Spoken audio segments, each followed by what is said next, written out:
Halo, assalamualaikum warahmatullahi wabarakatuh.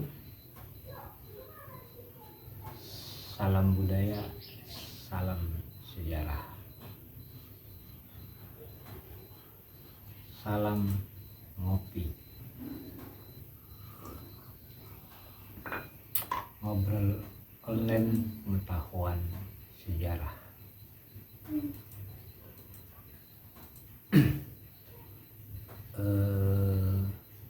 Dalam beberapa hari ini banyak yang menanyakan tentang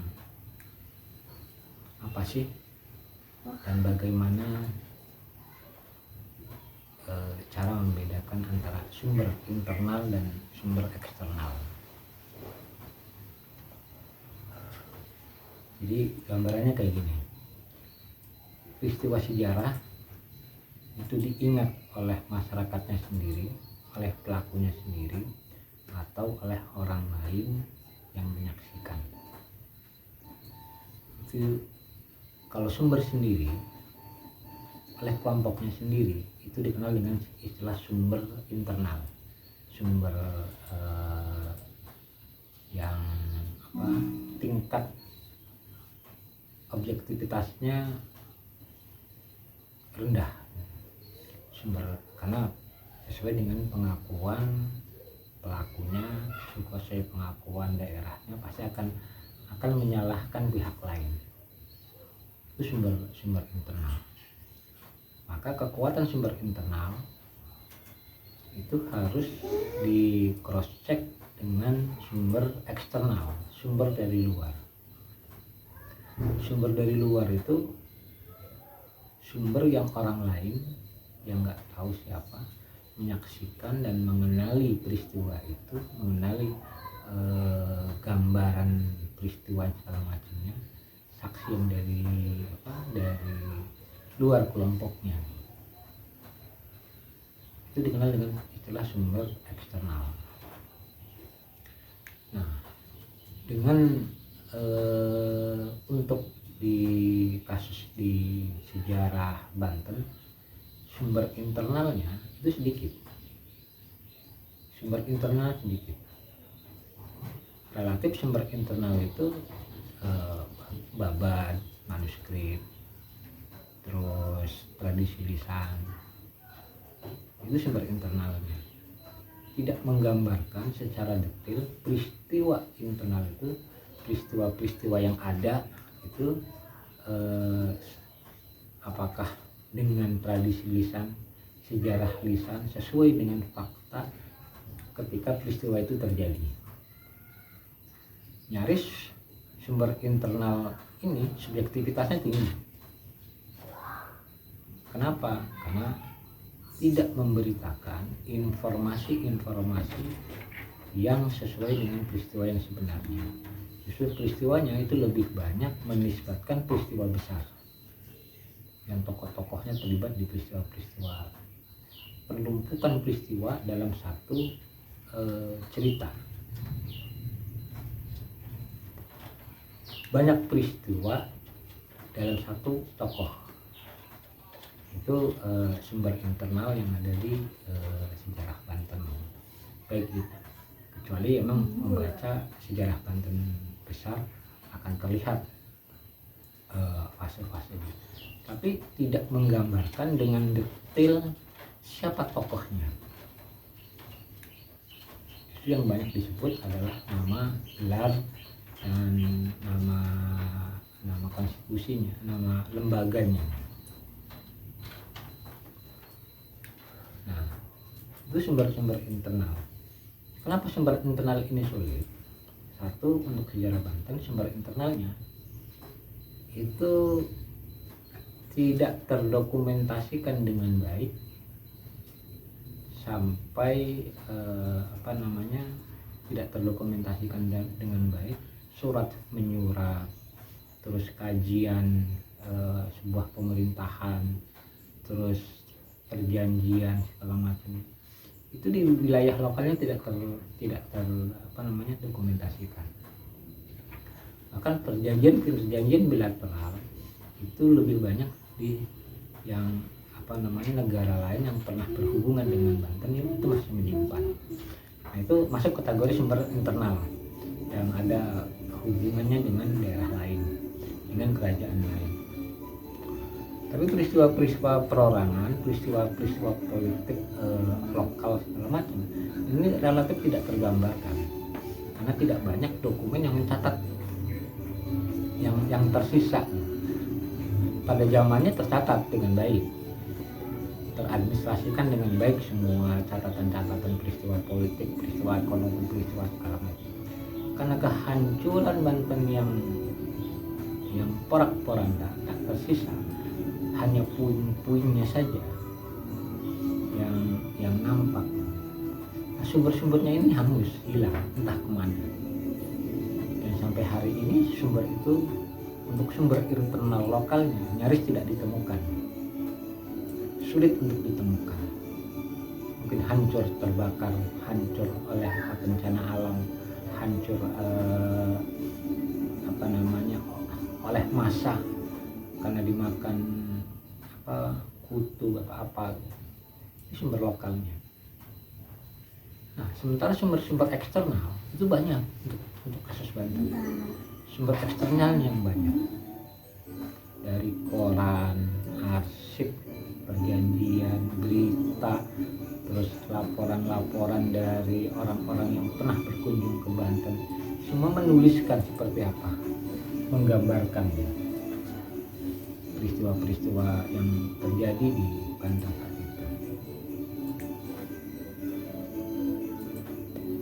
Nah, inilah sumber-sumber eksternal. Nah, dari sumber internal ini, contoh ketika ada terjadi peristiwa kecil atau peristiwa yang hilang dalam sumber internal itu tidak tercatat dengan baik. Bahkan tradisi lisan pun tidak ada yang mengetahuinya, sejarah lisan. Itu sosok anaknya Sultan Ageng Tirtayasa, yaitu yang dikenal sebagai Pangeran Pager Agung. Terus tokoh ini adalah tokoh patriotik yang ditakuti oleh VOC saat itu, karena sebagai perwira tinggi yang menghalau, yang tidak mau berhubungan ekonomi yang merugikan Banten. Yang menentang itu adalah Pangeran Pager Agung. Tokoh ini hilang dari sumber lokal. Pangeran Pager Agung ini hilang dari sumber lokal. Nah, tokoh ini mati di tiang gantungan 2 tahun setelah Sultan Haji menjabat. Karena dengan patriotisnya masih tetap menolak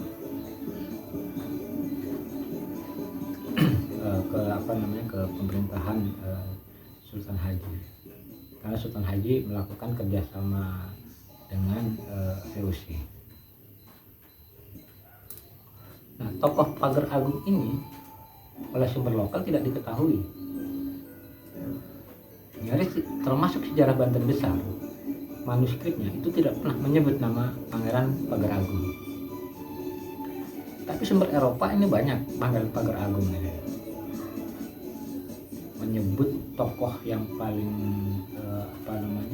yang paling berani, yang suaranya lantang, tidak takut mati, terus selalu di depan di medan tempur.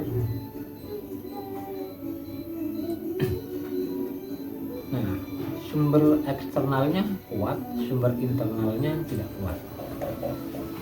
Mana yang mau kita percayai? Kalau sumber eksternal itu hanya satu, informasinya satu negara atau satu tokoh, hanya satu-satunya sumber yang menginformasikan tentang Pangeran Pager Agung, maka itu lemah.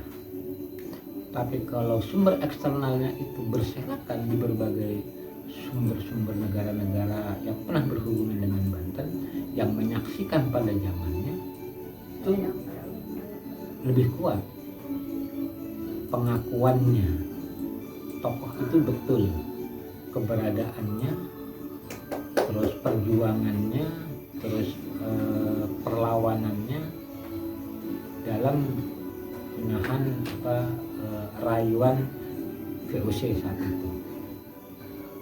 Tapi berbeda dengan sumber lokal yang tidak ada, yang tidak ditemukan, bahkan hilang. Apakah hilang ini sumber ini disengaja untuk melenyapkan tokoh tersebut karena akan berbahaya di kemudian hari melahirkan tokoh-tokoh pangeran-pangeran agung baru oleh pemerintahannya?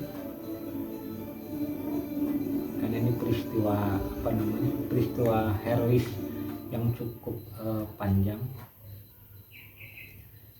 Jadi Sultan Haji itu merasa dongkol, merasa marah itu bukan ke Pangeran Purbaya, tapi ke Pangeran Pagar Agung.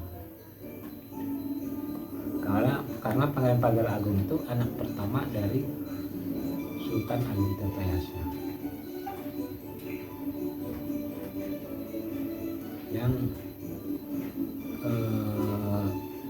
ibunya wafat setelah 2 tahun setelah Sultan Agung Tirtayasa dilantik menjadi sultan, dan mengikuti karirnya itu dari Kerawang. Maka cerita Pagar Agung ketika perlawanan dengan Dipati Ukur, di masa Dipati Ukur, pembebasan Dipati Ukur, terus dengan serbuan Kerawang, ini hadir Pagar Agung yang anaknya Sultan Agung Tirtayasa. Nah, kuburannya Pagar Agung itu kuburannya tidak jauh dari, ada di Kelurahan Pagar Agung di Kecamatan Olantaka makamnya. Itu tokoh patriotik yang begitu kuat, tidak diakui dan tidak dikenal oleh sumber lokal, tapi dikenal oleh sumber eksternal. Itulah tentang sumber eksternal dan sumber internal dalam peristiwa sejarah. Contoh gampangnya kayak gini, sumber internal dan sumber eksternal. Ada tokoh jawara yang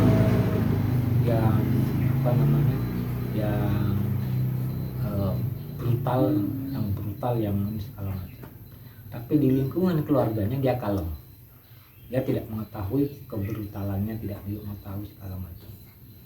Keluarga, lingkungan sekitar satu kampungnya nggak tahu. Tapi di luaran itu besar kebrutalannya, namanya kesebut kesohor segala macam. Nah, ketika terjadi peristiwa di luar, peristiwa di dalam tidak mengenal tentang kebesaran tokoh itu. Nah, itu artinya sumber internal dan sumber eksternal itu harus bisa mengkondisikan itu. Sumber eksternal karena jawara ini sangat sangat dikenal di luar, tapi di keluarganya kalem, sehingga ini perbedaannya. Nah, karena orang-orang yang di dalam tidak pernah tahu apa yang di luar. Atau kayak gini contoh kecil, contoh kecilnya sumber eksternal dan sumber internal. Karena sumber internal, catatan tulisan oleh keluarga ini relatif sedikit, bahkan nggak ada. Tapi sumber informasi dari koran, catatan dari orang luar yang mencatat ini banyak. Yang mencatat oleh orang luar itu adalah sumber eksternal. Yang dicatat oleh keluarga itu dikenal dengan istilah sumber internal. Mungkin itu sekilas sedikit dari saya, mudah-mudahan bermanfaat. Salam sejarah salam budaya, salam ngopi. Assalamualaikum warahmatullahi wabarakatuh.